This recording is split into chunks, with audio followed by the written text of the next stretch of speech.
My name is Dr. Hopp, Robert Hopp. I'm a dermatologist here in Kennewick, Washington at the Center for Excellence in Dermatology, and I've created a video list of informational videos for my patients, covering subjects all the way from shave biopsies to melanoma to sunscreens and everything in between.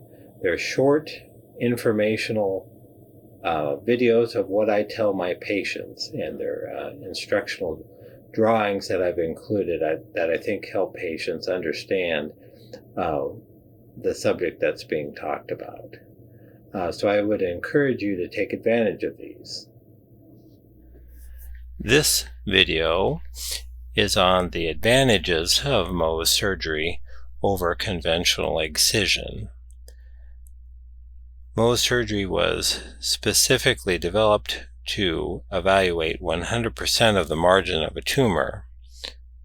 And when you contrast that with general excisional surgery, you'll appreciate the advantages of that. So if we had a squamous cell carcinoma on the skin and we took the lesion off with Mohs surgery with an area of normal skin around it,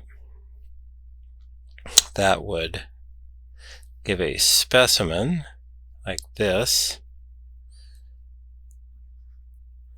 with the skin cancer in the center of it. There's a special technique for sectioning the Mohs from the bottom up.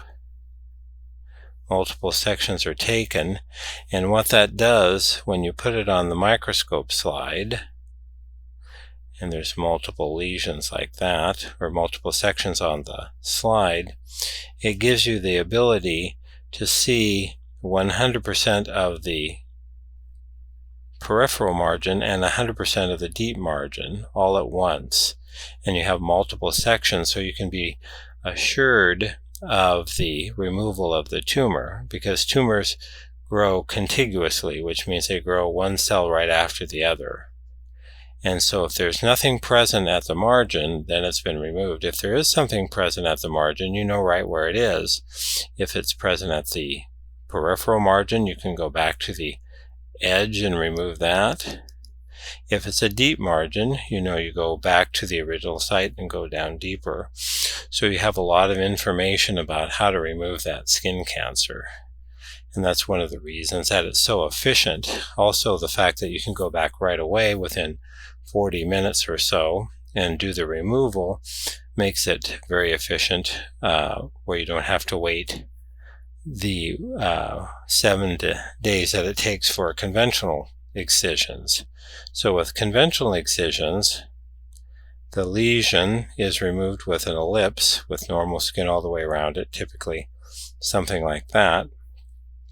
And then the specimen's sent into the lab, and it's frozen in formaldehyde, or it's fixed in formaldehyde for 24 to 48 hours, and then it's sectioned in paraffin.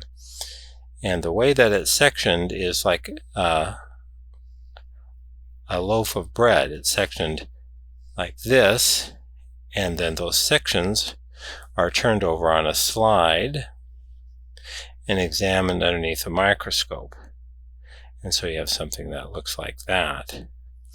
The disadvantage to this technique is that it's delayed by 1 week, and you only actually end up looking at just these little sections and not the whole margin. You don't look at the whole peripheral or deep margin. It's estimated that you look at about 2% of the available margin.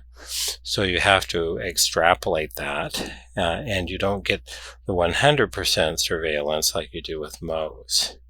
Additionally, if that information is delayed by a week, and so you have to come back in a week, and there's sutures in place and inflammation from the sutures, you have to take all the sutures out and re-excise the lesion and go through the same thing again, which is why Mohs developed his technique back in the 1950s to get 100% peripheral and deep margin surveillance, and to have that immediately so you could go back and remove more of the tumor.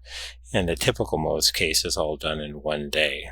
So Mohs surgery has been around for several decades and is really the standard of choice for removal of skin cancers, especially upon the head and neck, where tissue conservation is important.